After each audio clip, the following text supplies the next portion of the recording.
Man's reach, what he comes to the final conclusion after facing a bitter conflict inside him, recalling to his mind Lucrezia's faithlessness and her insincerity, and thinking about his art and the decline.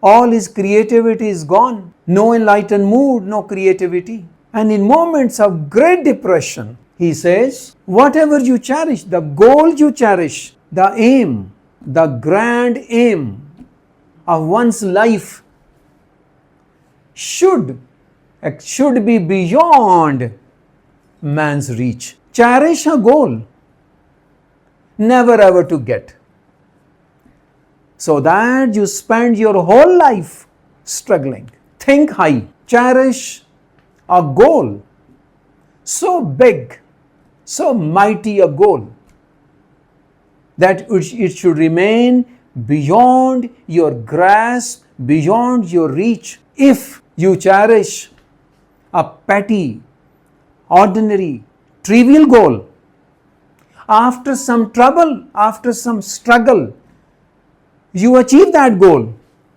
What next? What next? All dullness, all monotony, all boredom, all struggle is gone. Your energy, your inspiration, your desire, your aspiration, everything is over. Why? What you cherished, after making some struggle, you have achieved. And beyond that, nothing. A meaningless, worthless life. This is what Andrea experiences. So, there are two tragedies in life. One tragedy Andrea tastes. There are two tragedies in life. One is not to get your heart's desire. The other is to get it. Andrea belongs to second category. This category. Get it. What Andrea cherishes? Around the clock. His mind is obsessed. And what is his obsession? Day in, day out, round the clock. Lucrezia grips his mind, his heart, his soul. Andrea is obsessed. Andrea is obsessed. He has just one obsession.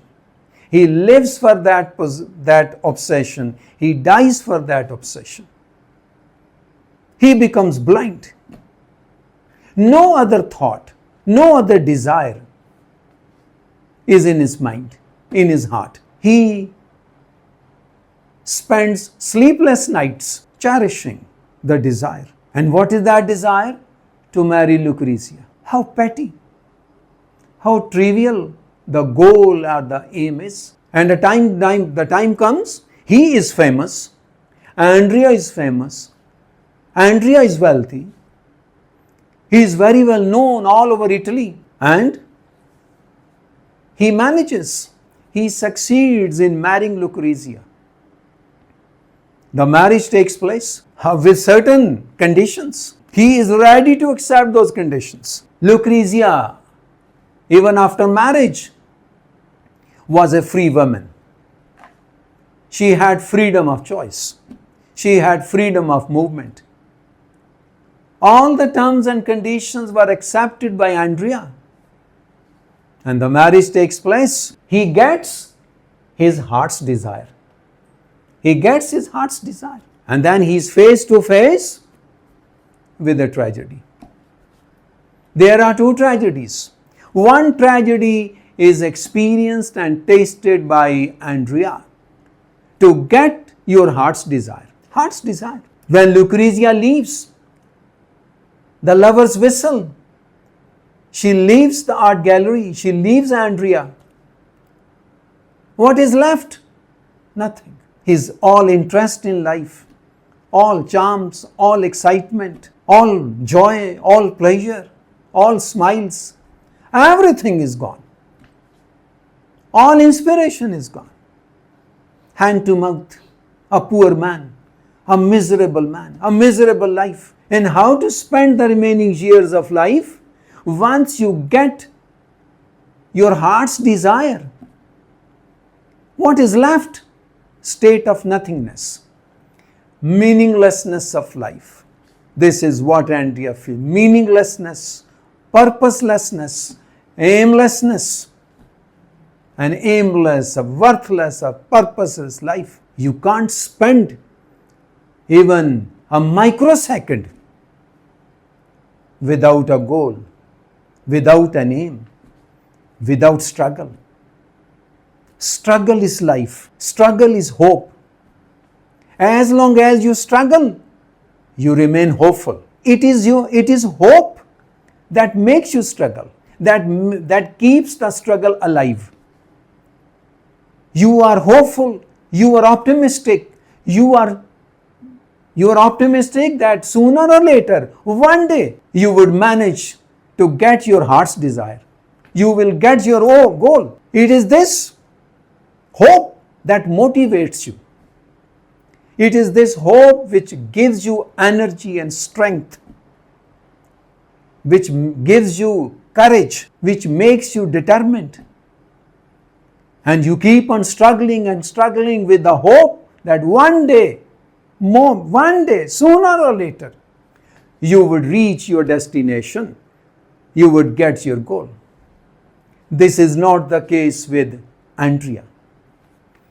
He has achieved his goal. What would he do in the remaining years of life? 5, 10, 15, 20, 30. You can't spend, a human cannot spend even microsecond without cherishing a goal, without a struggle. What happens? What comes? A living death. What feeling you have? What were Andrea's feeling? A living death. The breathing process is going on. Otherwise, mentally, intellectually, emotionally, psychologically, morally, you are dead. You are dead. Better not to live. A real death is 100 times better than living death. An actual death is 100 times better than living death. Because living death is a state of passivity, is a state of inactivity. Intellectually, emotionally, you are dead. Breathing is going on. Breathing is going on. What is the use of that breathing? We can easily imagine what would be the coming years of Andrea's life after this tragedy. So there are two tragedies. One is to get your heart's desire, and the other is not to get. The other is not to get. No. What is man? What is man's nature? Man is overambitious. Man is idealistic. Man cherishes ideals. And it is man's nature to cherish sky-high ideals. Grand ideals. Never thinking that he is immortal. His capacities, his potentials, his talents, his abilities, his capabilities, his reach, his range, all limited. And above all, he is weary of time. He is mortal. His stay in this world is only for 6, 7, 8, 9 decades. And on the other hand, a number of limitations. But while cherishing ideals, he forgets the bitter realities of his life. And that is why his ideals are boundless. And then he starts his struggle. He starts his struggle to achieve his ideals. Practical life is entirely different from idealistic life. Roaming in the world of imagination is very easy. Daydreaming is very easy. Wishful thinking is very easy.